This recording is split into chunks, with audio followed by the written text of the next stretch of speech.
Well, last night on the program, we revealed that American scientists or international scientists knew that COVID might have leaked from a laboratory, but kept that information secret.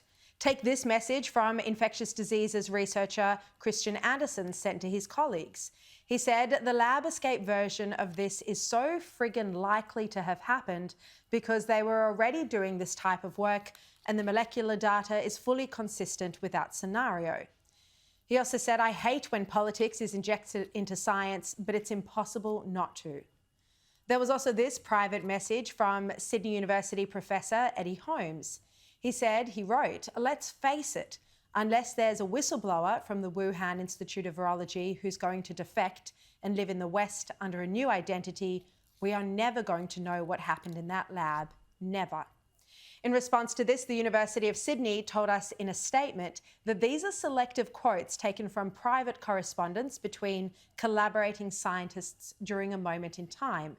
They said Professor Holmes and his colleagues ruled nothing out as they investigated the origins of the virus during the early days of the pandemic and clearly stated in their proximal origins paper that more scientific data could swing the balance of evidence to favour one hypothesis over another. They said ultimately Professor Holmes and his colleagues concluded that there was no evidence the virus originated in a laboratory, and they say Professor Holmes maintains that to this day. Well, joining me now from Washington is Emily Kopp. She works with the US Right to Know group, who has been submitting multiple Freedom of Information requests to get hold of some of the vital correspondence between the scientists. Emily, thank you very much for your time. Now, you were sitting in Congress last week when some of these international scientists, including Christian Andersen, gave testimony and their documents were subpoenaed. That's how we've seen these emails. What did Christian Andersen say about this deception? So when I saw Christian Andersen at this congressional hearing last week, he was surrounded by a cadre of 3 or 4 very well-paid attorneys. And what he said, the arguments that he was making, to me sounded a lot like the arguments of an attorney. He essentially very closely parsed the language of his private statements in order to argue that they were totally consistent with his public statements. But I think a closer read shows that even the statements prepared by his attorneys were very misleading. And one example, he said that just a few hours after raising concerns about the virus being engineered, he told the national academies, which was working with the White House, that the idea of an engineered virus was crackpot. And he carefully parsed the language in the hearing to say, oh, he just meant bioweapon. But if you actually go back and reread that email that he was talking about, he specifically makes reference to civilian research in ruling out engineered viruses. So deceptions upon deceptions.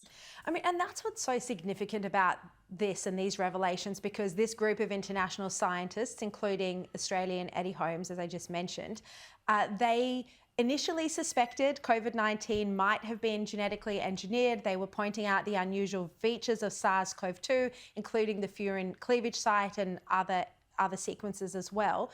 But they then went on to publicly say any suggestion of a lab leak was a conspiracy. They were advising the US intelligence community. They were speaking to the media, often quoted on the record. So, people are quite angry about this because it is viewed as quite misleading. Absolutely. I think there's been a clique of extremely influential virologists who have driven the public discourse about the origins of COVID in order to argue that it is only possible that it arose naturally, who have for years now dressed up their dishonesty as technical nuance that only they can understand. The problem is, in the most recent documents, we can see in black and white that they did not believe the arguments that they were making in early 2020 against an engineered virus. It's I think, very rare when we talk about historical cover-ups in, medicine and science, that we can see an email that says, between the collaborators, okay, I think we should do a cover-up. But remarkably, proximal origin meets that bar. There are communications where the virologist, as you showed, saying, because of the techniques that exist today that allow for a virus to be engineered without a trace, and because a natural virus brought into a lab would be indistinguishable from a natural virus acquired through an animal, it's never going to be proven if this is a lab origin. So essentially, we're safe in making dishonest arguments against a lab origin because no one's ever going to prove us wrong. I think they also took a lot of comfort in the fact that a lot of the relevant data is in China, and these virologists had expertise and experience working with China and know the level of censorship that goes on there. Yeah. As you showed with that. We've only got less than a minute left, so I just want to ask you about Anthony Fauci's role, because the congressional report also suggested that Anthony Fauci had a role in encouraging these scientists to write that paper. And he knew that the NIH had been funding research, gain-of-function research at the Wuhan lab. Yes, that's one of the main revelations over the last few days. Anthony Fauci says quite explicitly in one of the emails that there was gain-of-function research going on in Wuhan. And one of the emails that we uncovered actually shows that Fauci was quite concerned about NIH links to the work of Xi Jinping, the senior scientist at the Wuhan Institute of Virology. And so, Fauci isn't on the record much. I think he was smart in keeping a lot of his communications off the record, but that was Emily Cobb, we are completely out of time, but thank you very much for joining me live from Washington.